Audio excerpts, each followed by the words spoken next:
La doctrine du salut par la Seigneurie affirme qu'accepter Christ comme son sauveur implique forcément de se soumettre aussi à lui comme son Seigneur.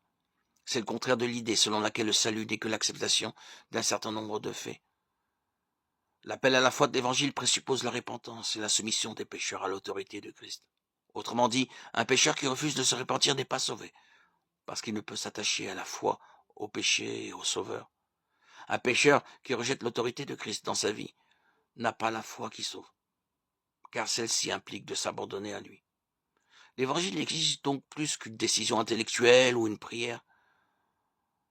Son message appelle à faire des disciples. Les brebis suivent le berger, se soumettent à lui et lui obéissent. Les défenseurs de cette doctrine se réfèrent aux avertissements répétés que Jésus a adressés aux religieux hypocrites de son époque, comme des preuves que la simple adhésion à des dogmes spirituels ne nous sauve pas, mais que nos cœurs doivent être transformés. Jésus insistait sur le prix à payer pour être son disciple. Celui qui ne porte pas sa croix et ne me suit pas ne peut pas être mon disciple. Luc 14, 27. Ainsi donc, aucun de vous, à moins de renoncer à tout ce qu'il possède, ne peut être mon disciple. Luc 14, 33. Dans le même passage, il parle de payer le prix. Ailleurs, il insiste sur une consécration totale.